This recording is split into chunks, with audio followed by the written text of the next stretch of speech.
పాఠశాల ఫీజు పెండింగ్లో ఉందని ఓ విద్యార్థినిని స్కూల్లోనే ఉంచిన ఘటన మేడ్చల్ జిల్లాలోని ది క్రీక్ స్కూల్లో జరిగింది. పాఠశాలలో 4వ తరగతి చదువుతున్న ఓ విద్యార్థి ఫీజు 30,000 రూపాయల పెండింగ్లో ఉంది. దీంతో యాజమాన్యం పాఠశాల సమయం ముగిసినా ఇంటికి పంపకుండా విద్యార్థినిని స్కూల్లోనే కూర్చోబెట్టారు. అంతేకాకుండా విద్యార్థి తల్లిదండ్రులకు ఫోన్ చేసి పెండింగ్లో ఉన్న ఫీజు చెల్లించాలని అప్పుడే పంపిస్తామని అన్నారు.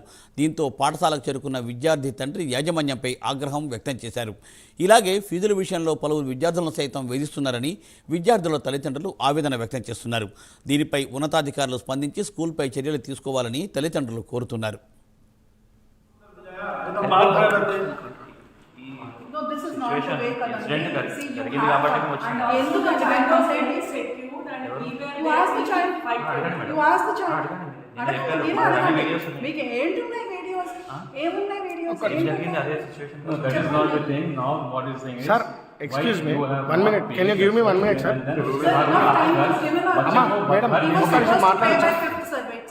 ఆల్రెడీ 1 year ఫీజు 1,00,000 రూపాయలు నేను హాఫ్ నుంచి ముందు ఎక్కువ కట్టేసాను. నేను ఆల్రెడీ మధ్యాహ్నం ఫోన్ వచ్చింది నాకు స్కూల్ నుంచి. నేను ఏం చెప్పినా రేపు మార్నింగ్ 9 o'clock మొత్తం బిల్లు పేమెంట్ ఎంత పెండింగ్ ఉంది మొత్తం కట్టేస్తా. వాళ్ళు ఏం చెప్పినాడు, సరే ఓకే. మళ్ళీ 4 గంటకి బస్లా డ్రాప్ చేయాల టైంలో నా కొడుకులా ఫోన్ చేపించి చెప్తున్నాడు, నీ కొడుకుకి నేను తీసుకోడు ఫీజు కట్టే లేకపోతే తీసుకెళ్తా. నేనేం చెప్పినా రేపు నాకు టైం ఇచ్చినా కదా 9 o'clock కట్టలేకపోతే లేకపోతే ఈరోజు డ్రాప్ చేయి, రేపు నుంచి నా కొడుకుకి తీసుకురావద్దు బస్సులా నేను ఫీజు కట్టలేకపోతే. మళ్ళీ కూడా ఇలా ఈ స్కూల్లో బంధం పెట్టి ఇప్పుడు చూడండి 6:30 అయింది టైము. ఇప్పుడు కూడా ఈ స్కూల్లో బంధం పెట్టి పట్టుకున్నాడు. నా కొడుకుకి డ్రాప్ చేయలేదు.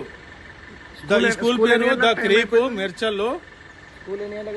ఈ స్కూల్ 3:30కి అయిపోతుంది. 4 గంటకి నా ఇంటిగా ఉంటాడు. నేను నా దుకాణం తుఫ్రాను. నేను ఇక్కడ నుంచి 3 గంట పడుతుంది నాకు రావాలకి. నా భార్య ఇంటిలో ఉంటుంది, లేకపోతే ఒక్కోసారి డ్యూటీ పోతుంది. అండ్ 3:30 నుంచి స్కూల్ అయిపోతే 6:30 ఈ స్కూల్లో ఇప్పుడు టైం చూడండి 6:06 ఈ స్కూల్లో బంధకు పెట్టుకున్నాడు. Already 1 hour